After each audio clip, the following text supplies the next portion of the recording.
All right, everybody, buckle up. Today's story is about a guy who single-handedly ran the entire events operation for a conference planning company. Every speaker, every schedule, every venue relationship, every vendor contact, all of it, in his head and on his personal laptop. Then his new boss fired him because he took 10 minutes to reply to an email. 10 minutes. And on his way out the door, the boss said, "Take everything that's yours." So he did. And the company found out real fast that everything that was his was basically everything. Speakers stopped returning calls. Venues didn't recognize the new contact. 3 conferences got canceled. This is a masterpiece. Let's go. My boss fired me because I took 10 minutes to reply to an email. She said, "Take everything that's yours." So I took my laptop, my contacts, my notes, and 8 years of institutional knowledge. 3 conferences got canceled. I debated posting this for a while because some people might think I'm being petty. But honestly, I think what happened to me is a cautionary tale about what happens when a company treats one person like they're replaceable and then discovers they absolutely are not. My name's Bryce. I'm 34. For 8 years, I worked as the events operations manager for a mid-sized conference planning company. I won't name them, but they planned and executed between 15 and 20 professional conferences a year. Industry stuff, corporate retreats, annual summits, that kind of thing.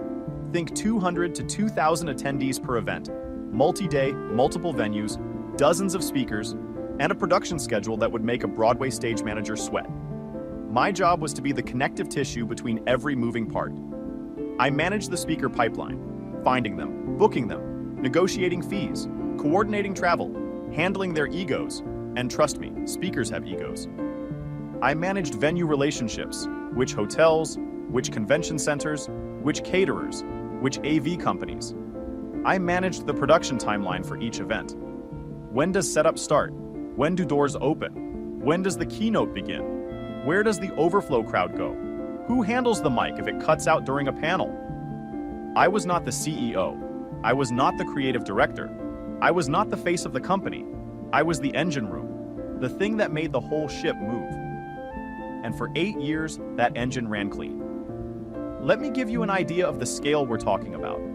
At any given time, I was managing the moving parts for 4 to 5 upcoming conferences simultaneously. That's 4 to 5 sets of speakers, usually 10 to 15 per conference, 4 to 5 venue contracts, 4 to 5 catering agreements, 4 to 5 AV setups, and 4 to 5 timelines that all had to be perfect. Because when you're charging companies $40,000 for a booth at your conference, we're running a little behind is not an option. I kept all of this organized in a system I built myself over 8 years. It started as a spreadsheet. Then it became a series of linked spreadsheets. Then it became a full project management system built in Notion. Custom databases, automated reminders, linked contacts, event templates, the works. All on my personal laptop. All connected to my personal email and my personal Notion account. Why personal? Because when I started, the company didn't have project management software. They didn't have a CRM. They didn't have a shared drive that worked reliably. They had a filing cabinet in a closet and a receptionist named Phyllis who kept notes on Post-its. Phyllis was great. The system was not. So I built my own. Over the years, every time I asked the company to invest in proper tools, the answer was, "It's not in the budget," or "What you have seems to work fine." So my personal system became the de facto company system, except it wasn't the company's. It was mine. I want to be clear. I didn't plan this as a bargaining chip. I didn't think one day, I'll keep everything on my personal stuff so they can't fire me. It just happened organically because nobody gave me anything else to work with. I asked for a company laptop 3 times. 3 times they said no. I asked for a Notion team account. They said it was unnecessary overhead. I asked for a shared calendar system. They said, just use Google Calendar, which I did on my personal Google account, because they didn't give me a company one until year 4. By then, everything was already built on my personal infrastructure. Quick side note, around year 5, I did briefly consider migrating everything to the company's systems. Then they denied my raise request for the 3rd time, and I thought, nah, I'll keep my insurance policy where it is. Hold on, this is me, not Bryce. I need to point something out. This company ran 15 to 20 conferences a year. We're talking millions in revenue. And they wouldn't buy their operations manager a laptop. They wouldn't pay for a Notion subscription. They wouldn't give him a company email until year 4. That's like running a hospital and refusing to buy the surgeon gloves. Just use your hands, Doc. We don't have the budget. And now this man's entire operational brain lives on his personal devices that the company has zero legal claim to. This isn't a vulnerability. This is a ticking time bomb. And the woman about to light the fuse doesn't even know the bomb exists. I'm calling her the email auditor, because you'll see why in a minute. All right, so let me tell you about my boss. For the first 6 years, I reported to the company founder, a guy named Glenn, who understood the events business, understood my value, and left me alone to do my job. Glenn's management style was, Bryce handles events, I handle sales. Let's meet on Fridays to make sure nothing's on fire. Perfect system. I thrived. The company grew from 8 conferences a year to 18 under that arrangement. I remember there was a speaker, a woman who gave talks about supply chain innovation at our annual operations summit. She'd done our conference 4 years in a row. Every year I'd call her in January. We'd catch up for 20 minutes about her family. 2 kids, a dog named Biscuit, husband who runs a small accounting firm, and then we'd book the date. She trusted me. She didn't even ask for a contract anymore, just a handshake over the phone. That's the kind of relationship that takes years to build and seconds to destroy. I had maybe 50 of those relationships. 50 people who would pick up the phone when I called because they knew it was me. Not the company, me. Glenn knew this. Glenn was smart about it. He once told me at a company dinner, Random Tuesday, the Italian place on 5th, Bryce, the company is the brand, but you're the reputation. Don't let anyone confuse those two. I should have had that tattooed on my forearm. Then Glenn semi-retired.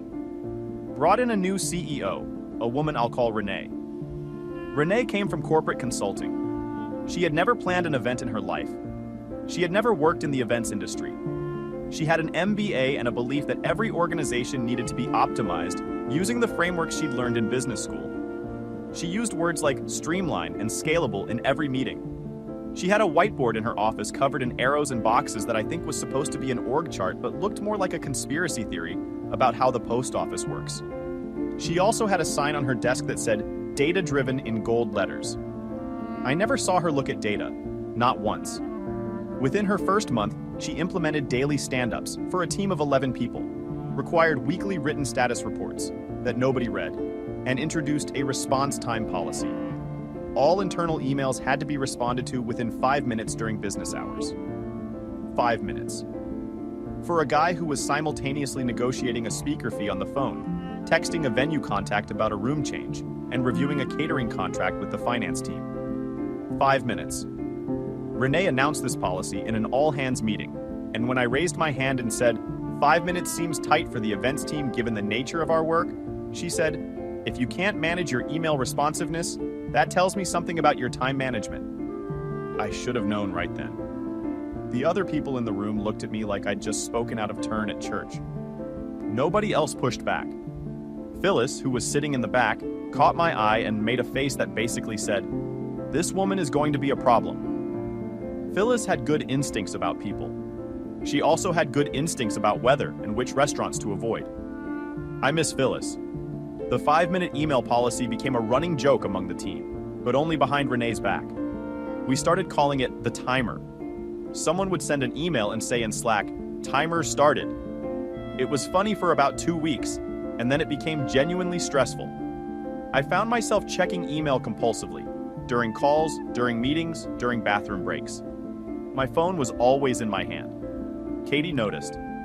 She said one night, you're looking at your email more than you look at me. She was joking, but also not. Over the next several months, Renee and I clashed. Not dramatically, more like a slow-building friction. She wanted visibility into everything I did. She wanted to be CC'd on every speaker email. She wanted to approve venue contracts that I'd been signing independently for 6 years. She wanted me to document every process in a company-accessible format, which, fair enough, is a reasonable ask.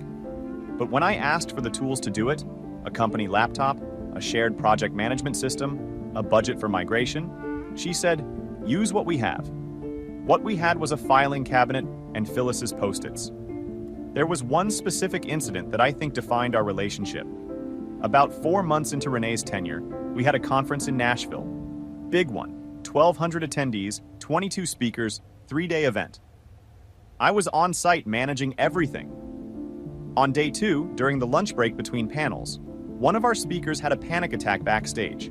Not a minor one. The guy was hyperventilating, couldn't stand up, clearly in distress. I spent 40 minutes with him in a back hallway, helping him calm down, getting him water, and eventually arranging for one of the other speakers to extend their session to cover his slot. I handled it. The audience never knew. The schedule barely rippled. While I was doing this, Renee sent me 7 emails about the font size on the sponsor slideshow. 7. I responded to all of them after the situation was handled, about an hour later. She called me that evening and said, "Bryce, your email responsiveness today was unacceptable." I said, "I was managing a speaker crisis." She said, "That's not an excuse. Delegate the crisis. Prioritize communication." Delegate the crisis. To whom? The catering manager? The AV intern? I was the only operations person on site. There was nobody to delegate to. But Renee didn't understand that because Renee had never run an event. She'd read about running events in a case study once. That's not the same thing. After Nashville, I started keeping a file. Not for revenge, for protection. Every email, every unreasonable request, every denied resource request, every response time I was criticized for while doing actual work. Dated and organized, just in case. My buddy Pete, the lawyer, had told me years ago, "Always keep receipts. You never know when the receipts become the story." The actual breaking point came on a Wednesday.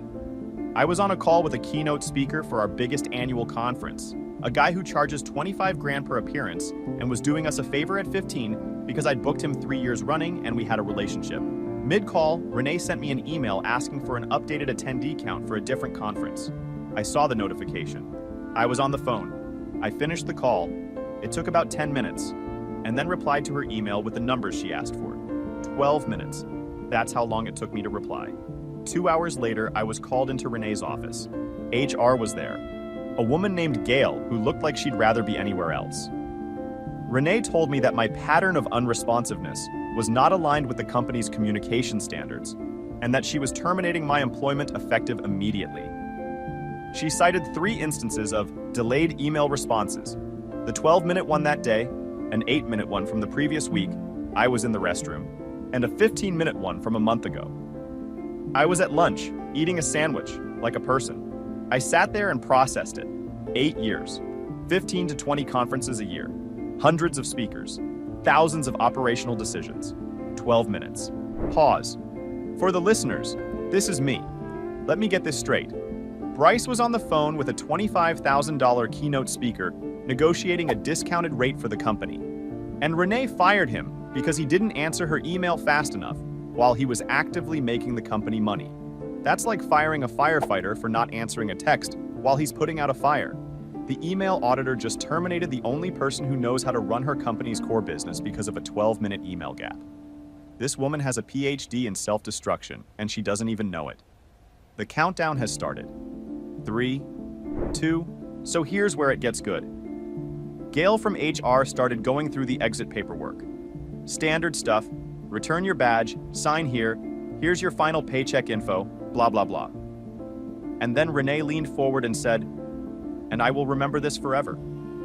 Take everything that's yours." She meant my coffee mug, my jacket, my phone charger. She was being dismissive, a little power move.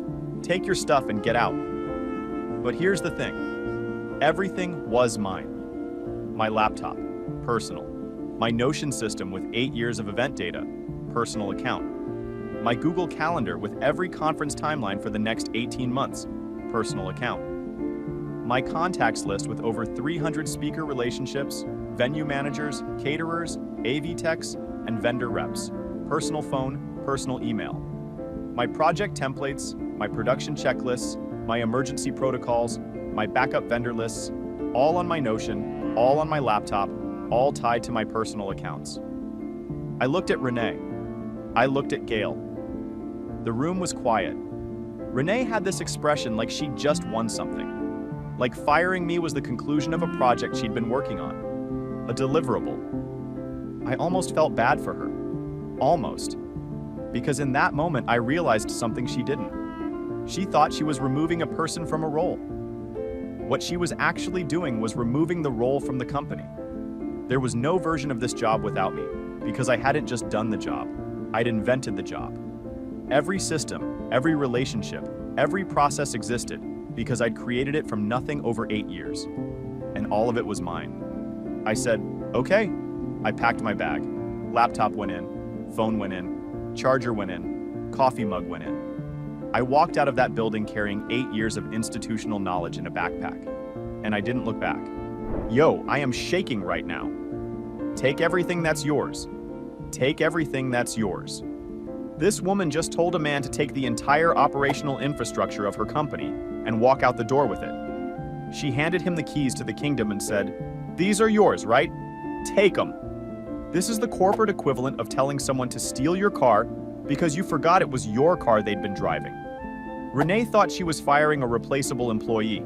She just deported her entire events department, in a backpack, through the front door, while HR watched. I can't. I literally can't. What happens next is going to be catastrophic, and I'm here for every second of it. Gail walked me to the door. In the hallway, away from Renee, she said quietly, "Bryce, for what it's worth, I'm sorry. I pushed back on this." I told her I appreciated that. She said, "The 5-minute policy is absurd. I've told her 3 times." I said, "Maybe she'll reply to your emails about it within 5 minutes." Gail almost smiled. Almost. I walked to my car in the parking lot. It was a Wednesday afternoon, about 2:30. The sun was out. Birds were doing bird stuff. Normal day for the rest of the world. For me, 8 years just ended in a 15-minute meeting over a 12-minute email. I went home. I made a sandwich, turkey, mustard, lettuce on that sourdough from the bakery on Market Street. I sat on my couch and ate it in silence. My wife, Katie, came home from work, and I told her what happened. She was furious on my behalf, but I was weirdly calm. I think part of me had been expecting this since Renee showed up with her 5-minute email policy. Some things are inevitable. You just have to let them arrive. I spent the next 2 days updating my resume and reaching out to contacts. The events industry is smaller than you'd think. People talk. Within 48 hours, I had 3 interview requests. One was from a competitor who'd been trying to hire me for 2 years. Another was from a corporate events team at a Fortune 500 company. The third was from Glenn, my old boss, who was starting a new venture and wanted me to run operations. I took Glenn's offer. He called me the morning after I was fired. He'd already heard through the grapevine. He said 3 words. "You ready yet?" I said, "Yeah, Glenn, I'm ready." He said, "Good, Monday, my place, I'll have coffee." That was the entire negotiation. We worked out salary and equity details later that week over breakfast at a diner near his house. He offered me 20% more than my old salary, a small equity stake in the new company, and, this is the part that almost made me emotional, full control over building the operations infrastructure from scratch. Company laptop, company software, company accounts, proper budget. He said, "Build it right this time. Build it so the company owns it." Because I never want to be in a position where one person walking out the door takes everything with them. I appreciated the honesty. He wasn't blaming me. He was acknowledging the mistake. Now let me tell you what happened at my old company. Day 1 after I left, Renee assigned my workload to 2 junior coordinators who had been at the company for a combined total of 14 months. She told them to pick up where Bryce left off. They opened the company's shared drive looking for my files. There were almost none. Remember, everything was on my personal Notion. They found a few outdated spreadsheets from 2022 and a folder of signed contracts with no context notes. That was it. Day 1 continued. Renee also discovered that the company's main phone number was listed on about 30 vendor contracts as my direct extension. When vendors called, they got a voicemail saying, "You've reached Bryce at company name." Except Bryce wasn't there anymore. The voicemail sat for 4 days before anyone changed it. During those 4 days, at least 11 vendors left messages that went unreturned. 3 of them were time-sensitive. One was a venue confirming a hold that expired, if not confirmed by Friday. It expired. Day 2. The junior coordinators tried to contact speakers for the upcoming October conference, the biggest one of the year, 3 weeks out. They didn't have direct numbers. They didn't have email addresses.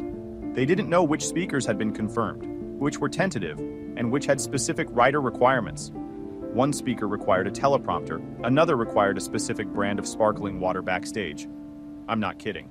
Some of these people are very particular. They sent generic emails through the company's main inbox. Most went unanswered. Day 2 continued. One of the junior coordinators, a kid named Austin who was honestly trying his best, found my desk drawer and pulled out a stack of business cards I'd collected over the years. He started cold calling speakers from the cards. Most of them were outdated, people who'd changed jobs, changed numbers, or retired.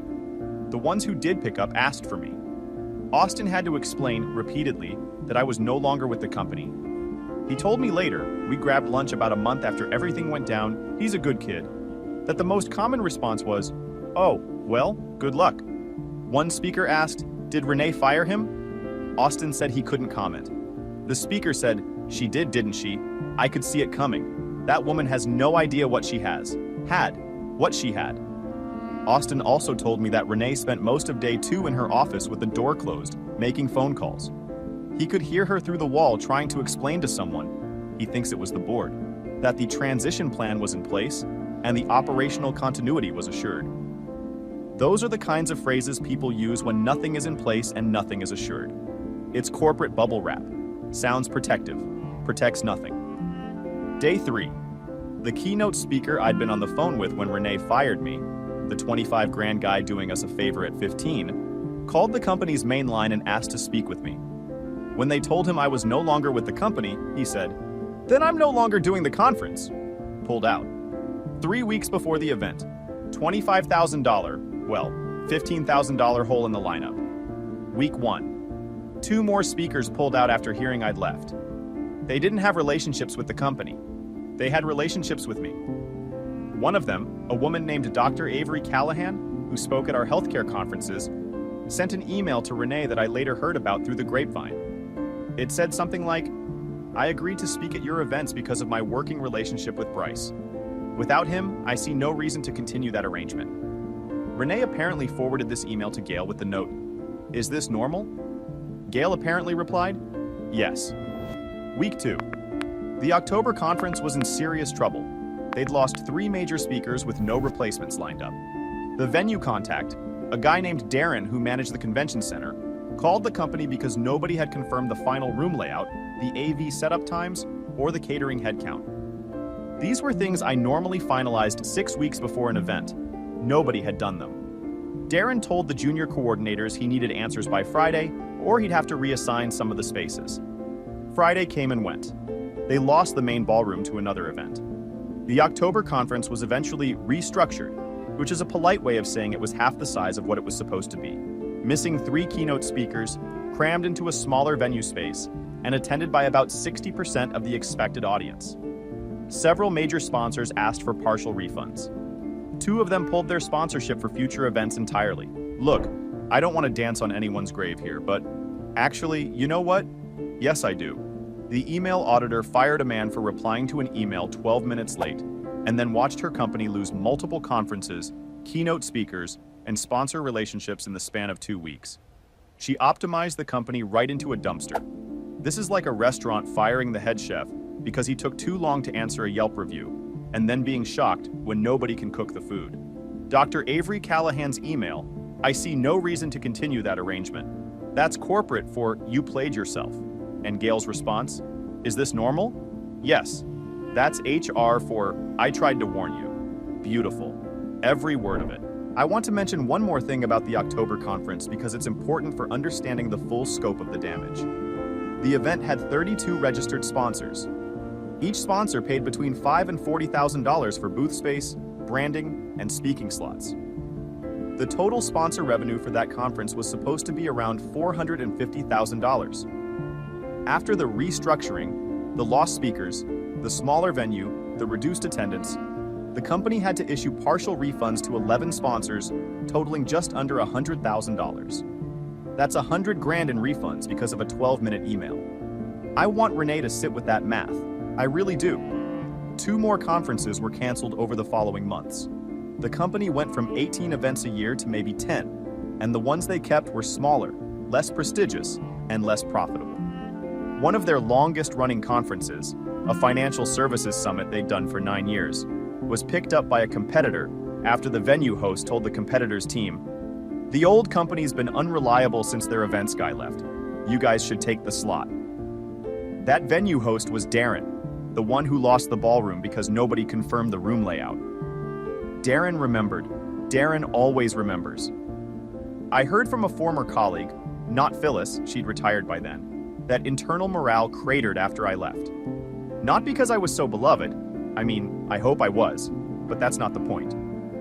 It cratered because everyone saw what happened to me and thought, if they'll fire the guy who runs everything over an email, what will they do to me? 2 more people quit in the 3 months after I left. One of them was the finance coordinator who'd been there almost as long as me. She told me over coffee, "I saw what they did to you and I thought, if Bryce isn't safe, nobody is." She works at a nonprofit now. She seems happy. Sponsors were pulling out. Speakers weren't returning calls. Venue contacts were demanding upfront deposits that they'd never required before because the trust relationship was gone. It turns out that trust wasn't with the company. It was with me. Renee lasted about 7 months after I left. She transitioned to a new opportunity, which in corporate speak means she was asked to leave. Glenn told me she'd burned through 2 operations managers in that time, neither of whom lasted more than 3 months. One of them, this is my favorite detail, quit on her second day after discovering there was no operations documentation, no contact database, and no project management system. She walked into Renee's office and said, "I can't manage operations that don't exist on paper," and left. Glenn also told me something that confirmed what I'd suspected. After I left, the company tried to claim that my Notion data and contacts were company property because they'd been created in the course of employment. They had their lawyer send me a letter. My lawyer, a buddy from college named Pete who does employment law, sent back a response that basically said, the laptop was personal, the accounts were personal, the company was asked repeatedly to provide company tools and declined, and any attempt to compel access to personal property would be met with a countersuit for wrongful termination. They never responded. As for me, I'm 6 months into working with Glenn on his new venture. We're planning 4 conferences for next year, building it right this time, proper systems, company infrastructure, shared tools. Glenn bought me a laptop on day 1, a good one. He said, "I learned my lesson. The company should own the systems, not the person." I said, "Glenn, I've been saying that for 8 years." He said, "I know, I should have listened." Katie and I went out to celebrate my 6-month mark. She ordered pasta, I ordered a sandwich. Some things don't change. She asked me if I missed the old company. I thought about it for a second and said, "I miss Phyllis." And I do. Phyllis retired last year. She sent me a card that said, "Bryce, you were the only one who knew where anything was, including me." She included a Post-it note. It was blank. I think that was the joke. I've got it on my fridge next to a photo of Katie, a magnet from Nashville, from the conference where the speaker had a panic attack, and a takeout menu from the Italian place Glenn took me to. My fridge tells my life story better than my resume does. Final update. One last thing. Remember the keynote speaker, the 25 grand guy I was on the phone with when Renee fired me? He's doing Glenn's new conference. Same discounted rate. Because the relationship was with me. It was always with me. I also got a message from Dr. Avery Callahan last month asking if I was planning any healthcare-focused events. I said we're considering one for next spring. She said, "Count me in, no fee, just get me the good sparkling water." I told her I'd have it chilled and waiting. Some relationships survive anything, even a 12-minute email and a CEO who couldn't tell the difference between a response time policy and an actual business strategy. Glenn's new company is called Meridian Events. We're small right now, 5 people, but every one of them has a company laptop, a company email, and access to a shared project management system that I built in the first 2 weeks. If I get hit by a bus tomorrow, knock on wood, someone could open that system and know exactly where every conference stands. That's how it should work. That's how the old company should have worked. They just never wanted to pay for it. And look what it cost them. Would you have migrated your stuff to company systems before leaving? Or would you have done what I did? Taken everything that was yours, like they told you to? I keep thinking about whether I owed them the transfer, and every time I think about it, I remember they wouldn't buy me a laptop. So no, I don't think I owed them anything. I want to add one more thing. About 6 weeks after I left, Phyllis, who was still working part-time at that point, sent me a text. It said, "Bryce, the new operations person asked me where the Post-its are. I told her they retired when I did. She didn't get the joke." I laughed at that for a solid 5 minutes. Phyllis was the only other person in that building who understood that the company ran on relationships and systems that existed outside of any official framework. Her Post-its and my Notion. That was the real organizational chart. And both of us walked out the door. Anyway, Katie says hi. She also says I should mention that Renee's LinkedIn still lists her as CEO of the company. She is definitely not the CEO anymore. The internet is a funny place. Katie also wants me to mention that we adopted a cat last month. His name is 12 Minutes. I thought that was a ridiculous name. Katie said it was perfect. She's right. She usually is. Here's the takeaway. If your company refuses to invest in proper tools and systems, they don't get to be surprised when the person who built their own walks out with them. Renee fired the engine and expected the ship to keep sailing. It didn't. It sank in slow motion while she stood on deck checking her email response times. If you're someone like Bryce, the person who holds it all together and nobody notices, know your worth. And maybe keep your Notion account personal, just in case. Drop a comment. Have you ever been the only person who knew how to do something and watched it all fall apart after you left? Subscribe, and I'll see you in the next one.